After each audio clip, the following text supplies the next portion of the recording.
In this video, we'll be looking at how to formulate a research topic or question. You may be asked to complete assignments that require you to identify research problems. Sometimes, a topic or question may be assigned by your instructor, or your instructor may give you a list of possible topics. In that case, the work of identifying a research problem is already done for you. However, there may be times when you have to come up with a question yourself, and this can be more challenging than it may seem, especially when you're new to a subject area.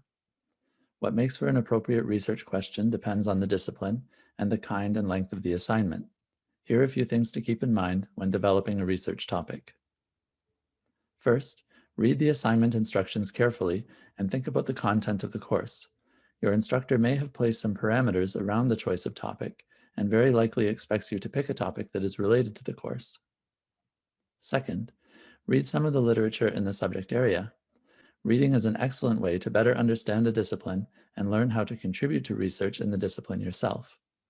Consider the kinds of questions researchers are looking to answer.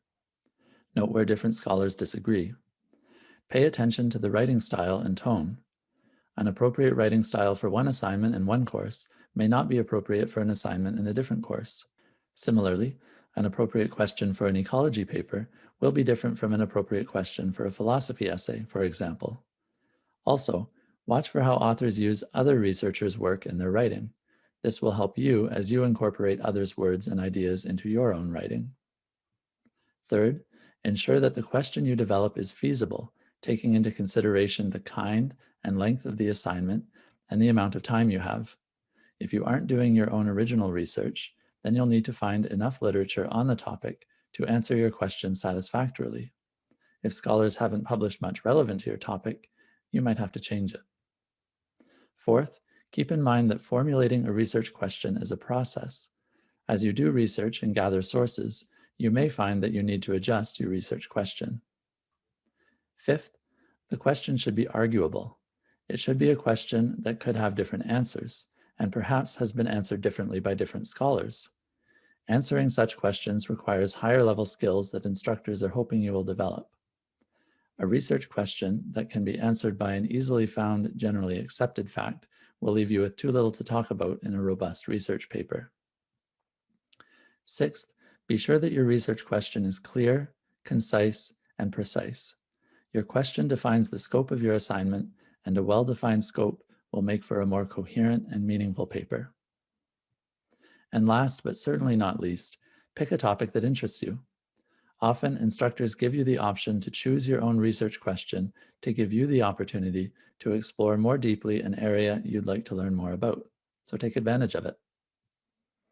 If you're having difficulty formulating a research question, or you've identified a question but aren't sure whether or not it's appropriate, it may be a good idea to consult your instructor.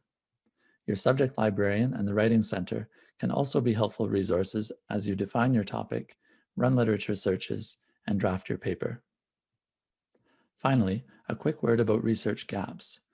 You may have an assignment in which you are asked not only to come up with a research question, but more specifically, to choose one that has yet to be addressed by researchers. In this case, your instructor would like you to find a gap in the research. This will require you to do some thorough literature searching, which lies beyond the scope of this video, but is covered by other videos on search techniques and strategies. You may be asked to do your own original or primary research to answer the question and begin to fill the gap. If you are not conducting your own original research, then you will need to use existing literature to weave together an answer to your question. As it is a research gap, you shouldn't find any sources that directly answer your question by addressing all of your core concepts, but you may be able to find sources that address different aspects of your topic, and using these together, you can answer your question. Identifying an appropriate research topic and question is a very important early step in the research process. A good research paper starts with a good research question.